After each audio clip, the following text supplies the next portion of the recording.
മണിപ്പൂരിൽ രാഷ്ട്രപതി ഭരണം പിൻവലിച്ച് കേന്ദ്ര ആഭ്യന്തര മന്ത്രാലയം. ഇത് സംബന്ധിച്ച ഉത്തരവ് പുറത്തിറങ്ങി. പുതിയ മന്ത്രിസഭയുടെ സത്യപ്രതിജ്ഞാ ചടങ്ങ് ഉടൻ ആരംഭിക്കും. മന്ത്രിസഭ അധികാരമേൽക്കുന്നതിനാലാണ് രാഷ്ട്രപതി ഭരണം പിൻവലിച്ചത്. കൂടുതൽ വിവരങ്ങളുമായി എസ് നന്ദഗോപൻ ചേരുന്നു. നന്ദൻ, മണിപ്പൂരിൽ പുതിയ മന്ത്രിസഭയുടെ സത്യപ്രതിജ്ഞാ ചടങ്ങ് ഉടൻ ആരംഭിക്കും. അതോടുകൂടി തന്നെ രാഷ്ട്രപതി ഭരണം പിൻവലിച്ചു എന്നുള്ള മുന്നറിയിപ്പും കൂടി വരുന്നുണ്ട്. എന്താണ് വിവരങ്ങൾ?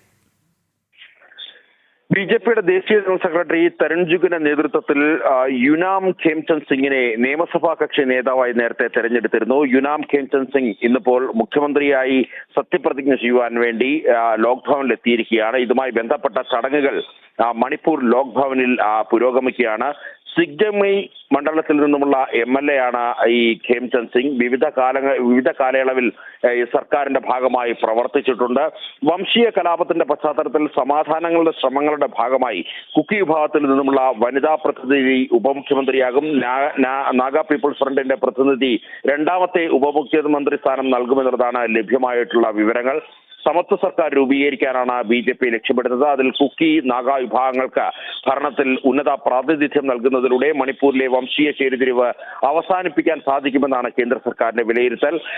അതുകൊണ്ട് തന്നെയാണ് ഇപ്പോൾ ഉടനടി, അതായത് കഴിഞ്ഞ ദിവസം ഖേംചന്ദ് സിംഗിനെ നിയമസഭാ കക്ഷി നേതാവായി പ്രഖ്യാപിക്കുകയും ഇന്ന് തന്നെ സത്യപ്രതിജ്ഞാ ചടങ്ങിലേക്ക് കടക്കുകയും അത്തരമൊരു ലക്ഷ്യം മുൻനിർത്തിയാണ് ഇന്നിപ്പോൾ കേന്ദ്ര ആഭ്യന്തര മന്ത്രാലയം രാഷ്ട്രപതി ഭരണം അവസാനിപ്പിച്ചുകൊണ്ട് ഉള്ള ഉത്തരവിറക്കിയിരുന്നു. 13-ാം തീയതി വരെയായിരുന്നു രാഷ്ട്രപതി ഭരണം ഉണ്ടായിരുന്നത്. എന്നാൽ ഈ സർക്കാർ ചുമതലയേൽക്കുന്ന ഒരു സാഹചര്യത്തിലാണ് ഇപ്പോൾ രാഷ്ട്രപതി ഭരണം അവസാനിപ്പിച്ചുകൊണ്ട് കേന്ദ്ര ആഭ്യന്തര മന്ത്രാലയം ഉത്തരവിറക്കിയിരിക്കുന്നത്. നിലവിൽ ഇപ്പോൾ ലോക്ഭവനിൽ ഇതുമായി ബന്ധപ്പെട്ട ചടങ്ങുകൾ പുരോഗമിക്കുകയാണ്. അല്പസമയത്തിനകം തന്നെ ഖേംചന്ദ് സിംഗ് മുഖ്യമന്ത്രിയായി സത്യപ്രതിജ്ഞ ചെയ്ത് അധികാരമേൽക്കും.